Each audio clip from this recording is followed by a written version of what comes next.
आणखी एक महत्त्वाची बातमी, मुंबईमध्ये झाड कोसळण्याच्या घटना सुरूच आहेत। घाटकोपरमध्ये विक्रांत सर्कल जवळ एक झाड कोसळलं। यामध्ये 4 गाड्यांचं मोठं नुकसान झालंय। सुदैवानं कोणतीही जीवितहानी झालेली नाही। घाटकोपरमध्ये विक्रांत सर्कल जवळ देखील झाड कोसळलं, 4 वाहनांचं नुकसान।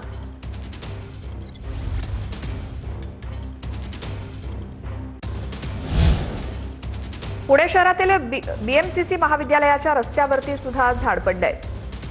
पुणे शहरातल्या बीएमसीसी महाविद्यालयाच्या रस्त्यावरती हे झाड असं पडलंय। त्याची ही दृश्य वेगवेगळ्या ठिकाणी या मुसळधार पावसामुळे झाडं कोसळण्याच्या घटना घडतायत। पुण्यातल्या बीएमसीसी कॉलेजच्या बाहेर देखील रस्त्यावरती हे असं झाड पडलंय। अधिक माहितीसाठी जाऊयात आमचे प्रतिनिधी रणजित जाधव यांच्याकडे। रणजित, झाड कधी पडलंय, त्यामुळे काही नुकसान झालंय का, काय माहिती?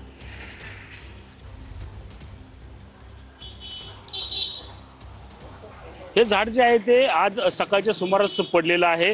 आपण पाहिलं तर गेल्या 4 दिवसापासून सुरू असलेल्या पावसामुळे अनेक झाडं जी आहेत ती कमकुवत झालेली आहेत। त्यामुळे आपण पाहू शकतो की अनेक ठिकाणी जे आहे ते पुण्यात झाड पडल्याच्या घटना ज्या आहेत ते समोर आल्या आहेत। पुण्यात आपण पाहिलं तर काल पासून ते आजपर्यंत जवळजवळ 29 झाडं जी आहेत ती पडल्याच्या घटना अनेक ठिकाणी घडलेल्या आपल्याला पाहायला मिळत आहे। आपण पाहतो आता हे बीएमसीसी रस्त्यावरील हे जुनं झाड आहे।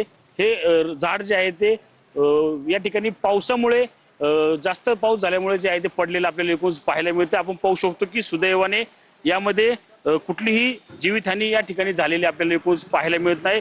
बीएमसीसी रस्त्यावरील हे जुनं झाड जे आहे ते या ठिकाणी पडल्यामुळे जे मात्र एक भीतीचं वातावरण जे आहे ते पसरलेलं आपल्याला पाहायला मिळालं। आपण पाहिलं तर सकाळी 7 ते 8च्या दरम्यान हे झाड जे आहे ते अचानकपणे या ठिकाणी पडलेले आहे। अनेक जण या रस्त्यावरून जात असताना हे झाड जे आहे ते अचानक पडल्यामुळे काही काळ जे आहे ते भीतीचं वातावरण या ठिकाणी निर्माण झालं होतं। आपण पाहू शकतो की हे भलं मोठं जुनं झाड जे आहे ते एका बंगल्याच्या आवारामध्ये जे आहे ते पडलेले आहे। आपण पाहू शकतो।